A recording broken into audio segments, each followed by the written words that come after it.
I'm not focusing on calories. I'm focused on learning how to enjoy food, how to fall in love with eating again. Once I came across the Food and Mood journal, I felt really good. Like I felt like I was getting closer, like to achieving my goals. This isn't about food. It's about my emotions, about my mood.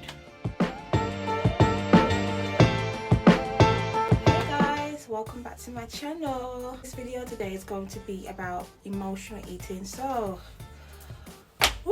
okay, yeah, okay, so my goal's always been to gain weight. Around this time last year I hit my weight without going to the gym, so without muscle, just by eating loads of food. And I've had a really hard time this year trying to put on weight. I'm so underweight, guys. In fact, let me just weigh myself quickly so I can tell you how much I weigh. Let me take off my heels, because you may as well know. Bothers me, man. Bothers me. I just weigh myself, and I've been avoiding the scale because it's just like, what's the point? Just need to learn how to eat. Okay, so I'm 53.8 kilograms. Yeah, in stone. I'm gonna put the number in stone on screen. So yeah, this has really been bothering me, guys. It's been really difficult for me. I've had a really difficult time, and finally I just kind of set the goal to kind of overcome it. I realized that I'm an emotional eater now. I never knew this was a thing, so I did some research on it, and it was just like so eye-opening to see that this is a real problem. It's affecting me from achieving my goal, my weight goal, and getting the body that I want. So I wrote down all my triggers, all of them. They're here. Oh look. Okay, it's just like, it's a lot.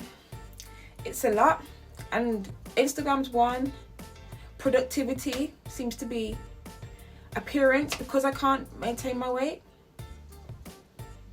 And because when I go shopping and I can't buy nothing, because I went to Zara and looked at all the lovely clothes, all the lovely dresses, and I couldn't. It's not gonna look good on this body. And I understand I have to love and dress this body as it is now, skinny, but it's just, I'd rather get that dress when my body is what it's supposed to be, glorious. So one of my biggest triggers, of course, Instagram. My God, Instagram. I know we shouldn't compare ourselves, but my God, like, I cannot go on that app anymore. Like, I literally can't go on that app. I can't go on it, guys. I can't. I spend more time on Twitter. Yeah, I can't go on it. It's just depressing. Another trigger is when I'm not productive. Like, when I'm not productive in a day and I don't achieve my goals, or I didn't make good use of my time in that day, that's also something else that makes me feel shit. Like, just completely crap. And that makes me feel disappointed in myself. And you know what? I keep realizing now that I'm talking to you, the word that I've used the most. The word I've used the most is disappointed. Disappointment. That's the word that I keep using. I was so disappointed in myself. That seems to be the most. So I think that's something I really need to look into. Like, already the mood that I've tracked in my Food and Mood Diary has been disappointment. So, and I'm saying it again here. So, not feeling fulfilled when I eat. So when I eat my meals, I don't like the flavour. I don't like what I put together. I don't put much effort into it. I'm just kind of rushed it and tried to get it out of the way. And so obviously I'm not going to feel fulfilled eating my own dinner. Then I'm going to go to the store and buy some junk so I can get that high, you know? Not having variety on my plate. No satisfaction during the meal or after the meal. And not being able to truly fulfill my hunger when I eat. That seems to be so... Yeah, from writing down my triggers throughout the week, I've been able to become aware of, I can actually take some action steps. So again, guys, it's going to be my journey. This YouTube channel is going to be my journey on my emotional eating journey, and you can come along with me on it and we figure it out together. We can get our dream bodies together, yeah.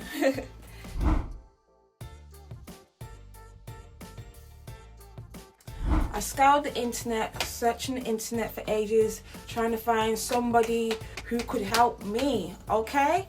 And what I came across was a lot of people who study it or are therapists, but weren't talking about their personal experience suffering with binge eating or emotional eating. And so that was kind of a pain, because when you find those kind of people, most of the time all they talk about is they help you understand what it is, not actually how to overcome it. Even when they name the title, how to overcome emotional eating, they're not actually giving you any practical tips that you can actually take away that day. So it actually reminded me of why we need to stop going to YouTube and looking at sometimes influencers for advice, because we need to go to actually professionals and that. So I went to Google and I found this article called How to Overcome Emotional Eating. So it tells you what it is and how to overcome it. So many great tips. It was a literal godsend. I tweeted that, so if you follow me on Twitter, you can see the link. It was from helpguide.org. You guys are amazing. You guys are amazing. Literally, the article was just absolutely perfect. The site had made some really amazing points that helped me see my eating from a different perspective, and I want to read that out for you guys because this really helped me. It's really helped me, and hopefully it will help you. While it may seem that you're powerless over food, emotional eating stems from feeling powerless over your emotions. Yes, that is hit it on the head. And I was like, oh, this isn't about food. It's about my emotions, about my mood. In order to stop emotional eating, you have to find other ways to fulfill yourself emotionally. Wow. So it's about emotional fulfillment and the lack thereof. And I was like, oh, wow. And it led me to think, well, emotion, how do I fulfill myself emotionally? But let's not get ahead of myself. I'll get to that in a second. If you don't know how to manage your emotions in a way that doesn't involve food, you won't be able to control your eating habits for very long. That's right, that's I love that. If you don't know how to manage your emotions, it's like it really isn't about the food, because I have all the food in the freezer and in the fridge waiting to be cooked, but I don't pick it up. I go to junk food and sweet foods to make me feel better. So it's like it really is about my emotions, learning to control, learning to deal with that emotion. And so identifying that emotion is so important, you know.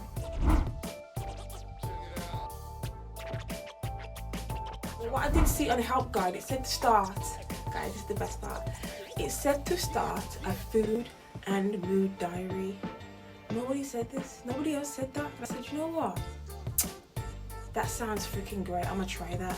Logging my food, logging what I eat, logging how it makes me feel, logging how I feel when I eat, logging what triggers me to eat, logging what emotions I'm running from, helping me to become more aware of how food makes me feel. And I love that. I love the connection between food and mood.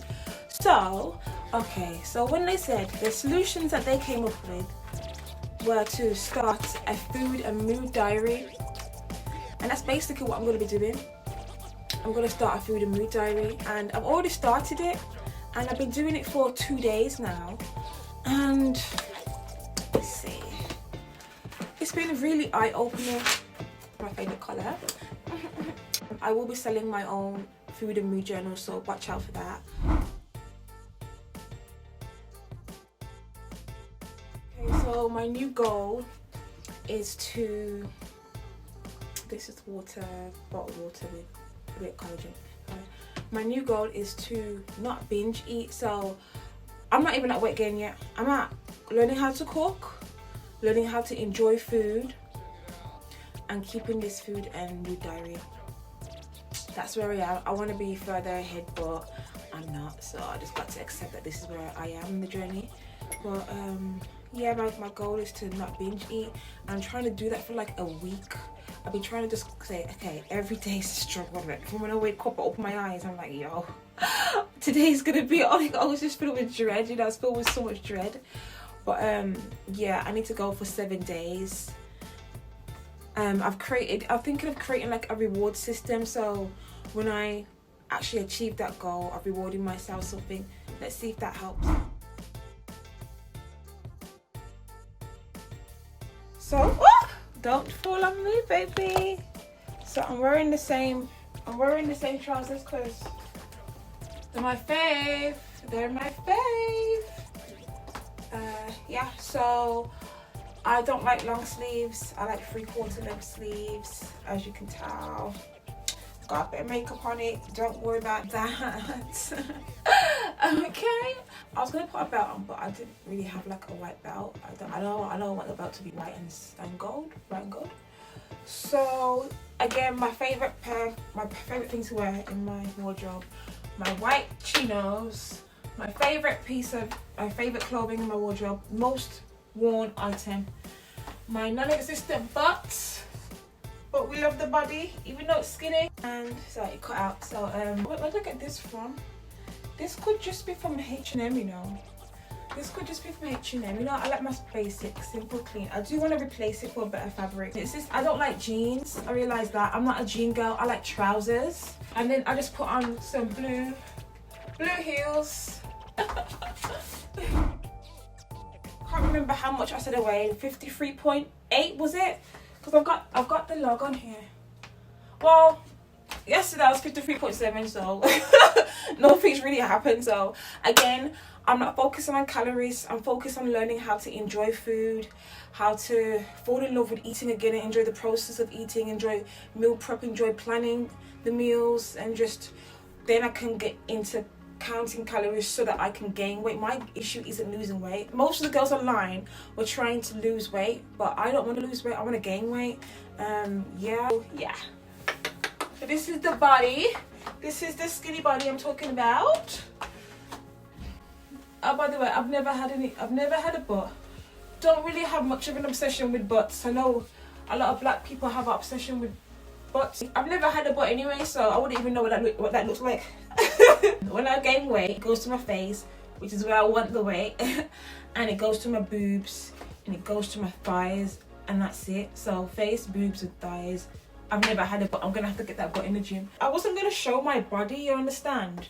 But I really feel like I'm gonna achieve my goals. I think, sorry, I fixed the camera. I think once I came across the Food and Mood journal, I felt really good. Like I felt like I was getting closer, like, to achieving my goals. Because before, I was just praying, like, God help me. Like, I don't know what to do. I need some help. I need professional help, but I can't afford a food therapist. Is that the code? And so when I came across the Food and Mood journal, and ever since starting it, there's already been progress. I'm making progress now. I felt stuck before. I'm not trying to bring this into another year, you understand? This needs to end into 2021. That's it. This is the video. My next video will be overcoming emotional eating, and come on a journey with me, guys. Okay, I will be selling my Food and Mood journals this month, so look out for that. The bottom, I'll be linking that. And that guy's bothering me because these are all my like rules. My food rules for the face, for the voice, I think, and for the body. And then these are my weight tracker. These are my affirmations. And what's that one? That's also my affirmation. Part of my reward system, but I need to make it look prettier, so that wall's gonna get redone. So next time you see this video, that wall will look much better. So yeah. Okay, so follow me on Twitter, talk to me on Twitter so you can see the things that I'm eating. Hopefully making good food choices. Hopefully, I shouldn't have said hopefully, I will be making good food choices. Yeah, and thank you, hope you enjoyed the video, and I'll see you next time.